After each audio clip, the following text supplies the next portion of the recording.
Hello guys, welcome back to our channel. It's me Siri. ఇవాళ video వచ్చేసి గోంగూర రొయ్యల curry చూసేద్దాం రండి. ఇంకెందుకు ఆలస్యం, ముందుగా రొయ్యలు అయితే క్లీన్ చేసుకోవాలండి. చాలామందికి తెలియదు, రొయ్యల్లో బ్లాక్ థ్రెడ్ లాగా అయితే పైన కింద వస్తుంటుంది. అది పైన అట్లా మిడిల్లో కట్ చేసుకోవాలండి. చూస్తున్నారు కదా, ఆ విధంగా కట్ చేసుకోవాలి. కింద కూడా ఆ విధంగా అలా కట్ చేసుకుంటే లోపల అనేది బ్లాక్ థ్రెడ్ లాగా ఒకటి వస్తుంటుంది. మొత్తం ఈ విధంగా అయితే క్లీన్ చేసి పెట్టేసుకున్నాను. ఇప్పుడు ప్రాసెస్లోకి వెళ్ళిపోదాం రండి. ముందుగా స్టవ్ వెలిగించి ఆయిల్ వేసుకోండి.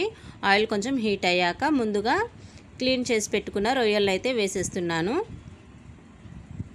అందులోనే పసుపు కూడా యాడ్ చేసుకొని పసుపు అనేది ముక్కలు బాగా పట్టేలాగా కలుపుకోండి.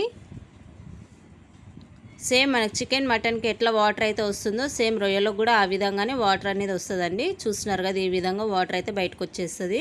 ఆ వాటర్ అనేది మొత్తం అయిపోయేదాకా బాగా ఫ్రై చేసుకోవాలి. ముందుగా అవి అయితే తీసి పక్కన పెట్టేసుకోండి. సేమ్ అదే కళాయిలో కొంచెం అంతా ఆయిల్ వేసుకొని నేనైతే ముందుగానే గోంగూరను అయితే ఒలిచేసి కడిగి పక్కన పెట్టుకున్నాను. ఆ గోంగూరను కూడా ఆయిల్లో వేసుకొని బాగా ఫ్రై చేయండి. అది అనేది దగ్గరికి అయిపోయి బాగా పైన పేస్ట్ లాగా అయితే అవ్వాలండి. చూస్తున్నారు కదా, ఆ విధంగా అయితే పేస్ట్ లాగా అయిపోయింది. అది కూడా తీసి పక్కన పెట్టేసుకోండి. అదే కళాయిలో 2 టేబుల్ స్పూన్ ఆయిల్ వేసుకొని ముందుగా కడిగి కట్ చేసి పెట్టుకున్న 3 మీడియం సైజ్ ఆనియన్స్ని అయితే కట్ చేసి పెట్టుకున్నాను. అవి కూడా వేసేసుకోండి. 2 పచ్చిమిర్చిని కూడా నిలువుగా కట్ చేసి వేసేసుకోండి. అందులోనే తగినంత పసుపు, రుచికి సరిపడా సాల్ట్ని అయితే వేసుకొని బాగా కలిపేయండి. ముందుగా ఫ్రై చేసి పెట్టుకున్న రొయ్యలు ఉన్నాయి కదా, అవైతే ఆనియన్స్లో వేసేయండి. వేసేసి బాగా కలిపేసుకోండి.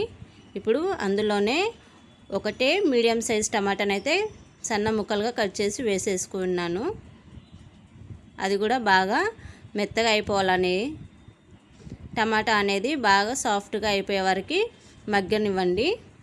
చూస్తున్నారు కదా, టమాటా కూడా బాగా మెత్తగా అయిపోయింది. ఇప్పుడు మన రుచికి సరిపడా, స్పైసీకి సరిపడా కారాన్ని అయితే వేసేసుకోండి. చూస్తున్నారు కదా, నేనైతే స్పైసీకి సరిపడా కారాన్ని అయితే వేసేసుకున్నాను. 3 టేబుల్ స్పూన్ అయితే వేసేసుకున్నాను. వేసేసుకొని బాగా కలిపేసుకోవాలి. కలిపేసుకొని కారం పచ్చివాసన పోవాలి కదా, సో అందుకని కొద్దిసేపు అయితే మూత పెట్టి మగ్గనివ్వండి. చూస్తున్నారు కదా, ముందుగా మనము గోంగూరను అయితే ఆయిల్లో వేసి మగ్గనించాం కదా, ఆ పేస్ట్ను కూడా అందులోనే వేసేసి బాగా కలిపేయండి. చూస్తున్నారు కదా, ఈ విధంగా అయితే గోంగూర కూడా బాగా దగ్గరికి మగ్గిపోయిందండి. ఇప్పుడు అందులోనే కొంచెం అంతా 2 టేబుల్ స్పూన్ల అల్లం పేస్ట్ని అయితే వేసేసుకోండి లాస్ట్గా.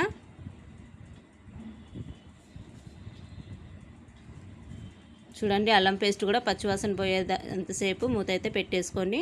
అంతే అండి, ఎంతో రుచికరమైన రొయ్యల గోంగూర అయితే రెడీ అండి. ఈ వీడియో కనుక మీకు నచ్చితే లైక్ చేయండి, షేర్ చేయండి, సబ్స్క్రైబ్ చేసుకోవడం మాత్రం మర్చిపోకండి. మీ ఫ్యామిలీ మెంబర్స్కి, రిలేటివ్స్ కూడా షేర్ చేయండి. అంతే అండి, బాయ్ బాయ్.